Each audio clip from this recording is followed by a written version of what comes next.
remember before you were born, me and Grace, and we were weird back then. For some reason, we were having like a bet when you'd be born on Halloween. One day short. Blessed to be here.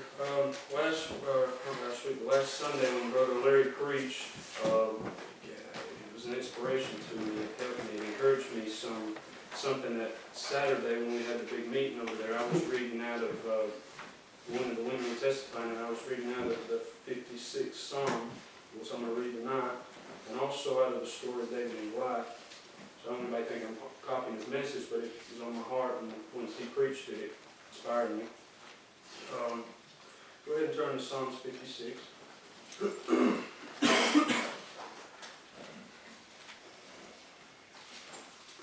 While you're turning there, I'll say, you know, it encouraged me that people in the Bible, like Esther and David and Jeremiah and Ruth and even poor old Jonah and these people, how they were not superhumans, they weren't superheroes, they were ordinary, just like we are. But they found strength in an extraordinary God. Amen. So we'll start, but they also had battle fear just like we do. So we'll start in Psalm 56, verse 1. Be merciful unto me, O God, the man that swallow me up. He fighting daily oppresseth me. Mine enemies would swallow me up. They be many that fight against me, O thou most high. What time I am afraid, I will trust in thee. In God I will praise his word. In God I put my trust. I will not fear what flesh can do unto me. Every day they wrest my words. All their thoughts are against me for evil. They gather themselves together. They hide themselves. They mark my steps. Then they wait for my soul. Shall they escape by iniquity? In thine anger cast down the people, O God. Thou tellest my wanderings. Put thou my tears into thy bottle. Are they not in thy book? When I cry unto thee, then shall mine enemies turn back. This I know, for God is for me. In God will I praise his word, in the Lord will I praise his word. In God have I put my trust. I will not be afraid what man can do unto me. Thy vows are upon me. Vows meaning thy calling, thy chosen, the callings are upon me. Thy vows are upon me, O God. I will render praises unto thee. For thou hast delivered my soul from death. Wilt thou not deliver my feet from falling, that I may walk before God in the light of the living? Fear is a constant companion. Fear is something that everyone goes through, everyone has. It's part of the fallen nature of all humanity. It's not something new. Moses went through it when he first threw down the staff and it became a snake. He was the first instinct was to flee from it, to run from it. Adam and Eve, they fled from God after they lost the covenant of God, after they lost that covenant that they had after they sinned. Even the disciples in the Garden of Gethsemane, after they walked all those few years with Jesus and heard the very words of God come out of the mouth of this man, still fled when the soldiers came after him. They forsook all in that. Fear is a great weapon of our spiritual enemy. Satan wins a lot of battles without any opposition from us because of fear.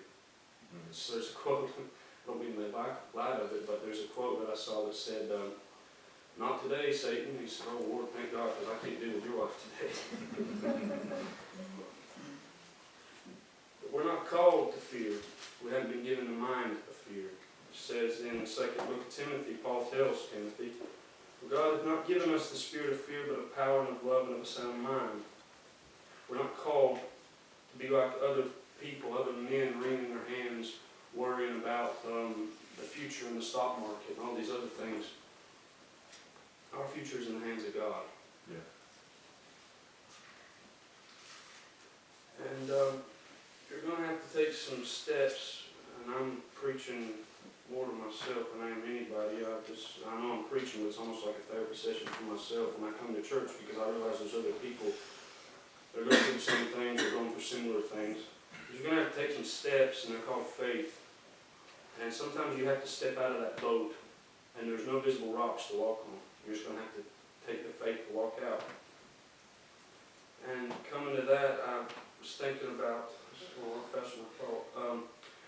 calling on your life, whether you see it or not, especially the ones that are saved in here. There's a calling on your life. Right.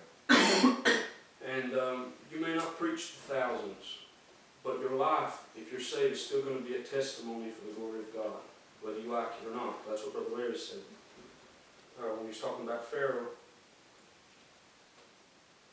And I'll give you a personal testimony. We're afraid when we see the enormity of the task ahead of us, like a great big wave, and we're just standing on the shore coming at us. You know, even simply going to your friends and telling them about God or something like that. You know, you're afraid, you're embarrassed. But Brother Larry helped me when he preached in camp meeting, when he said he hung on a cross for me. And he said, well, I'm going to be embarrassed when that man died for me, when they ripped his beard out, when they strapped his back and they put nails in his hands and his feet. I'm not going to be embarrassed. I'm not going to be ashamed. I remember, and don't throw stones at me for saying this, but I'm in church, so I have to tell the truth. I need to tell the truth anywhere, but definitely here, and I'm on camera. But I remember when I had to preach in New Man Baptist Church in America, and it was homecoming and camp meeting at the same time, so there were like 500-600 people there. And to be honest, I remember when Brother Dave asked me to preach the first time in this pulpit, and I swear I was more scared here with the people that, my family that I know and know me since I was a little boy, than standing in front of 600 people that I don't even know. But dismay comes when we look at ourselves and we look at what we can do. When we look at what we've done and what we think we can do. But I found strength in that the battle is not ours. It's the Lord. It's always been the Lord's. We don't, you know, I get that macho man feeling where I want to be like, well, I want to fight for the Lord. And then there's some kind of peace when I realize I don't have to. I just have to stand back and let Him do it. He said, then there's this mindset, the Lord, I will repay. I don't have to fight. I can just let the Lion of Judah go do it for me. Amen. You don't have to turn here. I've already got it written down. Proverbs 28 says, the wicked flee when no man pursueth, but the righteous are as bold as a lion. And the righteous, there's a boldness that comes into your heart. There's a boldness that comes into the child of God when he knows the Word of God, when he's proven it, when he's believed it, when he's gone through some things. There's a boldness that comes into your life. It says the wicked just flee, but the righteous are as bold as a lion. And in Proverbs 30:30 it said, a lion which is strongest among beasts and turneth not away from any, meaning he doesn't give up any challenge that comes before him. He goes and does it. A couple of months ago I was watching something on National Geographic about a lion and a crocodile.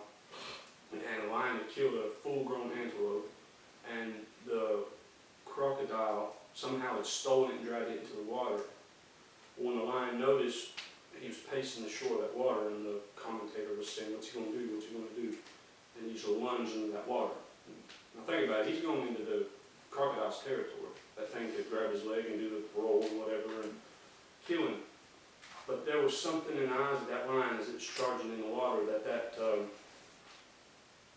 peanut-sized brain alligator crocodile with its eyes looking right at it for some reason had enough sense to let go of that. And it grabbed the antelope, and full-grown antelope, and it lifted it in its mouth, and just swam with it, just holding it up.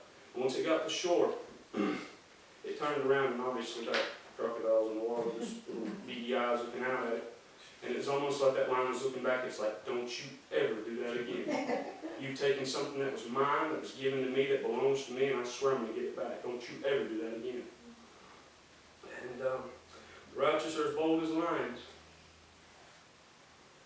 And the righteous are not going to lay down while the devil, Satan, rolls over our families, rolls over our marriages, rolls over our churches, rolls over our children.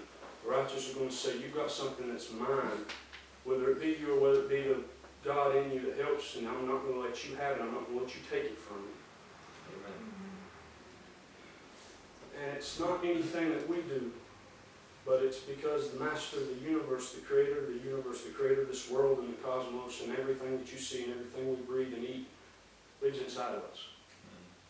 I've always been depressed in what I can do and my abilities and everything, but I realize that I don't have to depend on myself because there's someone that's living inside of me that's going to fight those battles for me.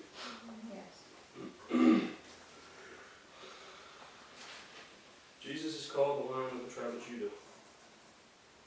said, He lives inside of us. If you're saved, He lives inside of you.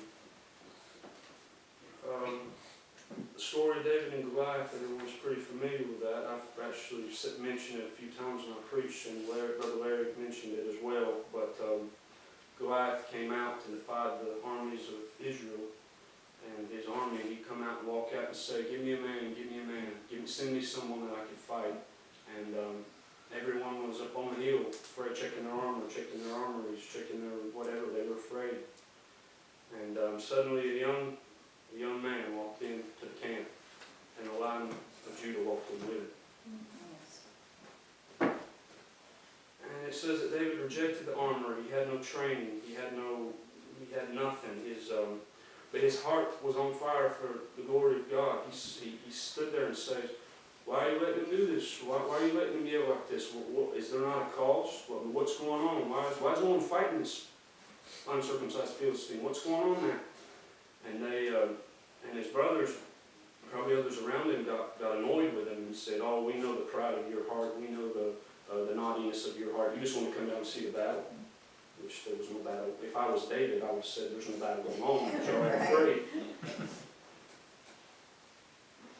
But when everyone was afraid, David went down into that valley, and the Lion of Judah went with him. And it's because he went because he knew what he had proven God. He had proven the things of God. God had been with him when he fought the lion. He had been with him when he fought the bear. He had been with him when he was alone. And he had proven, and it comes to that point in our life that we have to realize that we can prove God for what He's done in our lives, for the darkness that He brought us out of, that Jesus can save you. Jesus can change your mind, change your heart, change your life.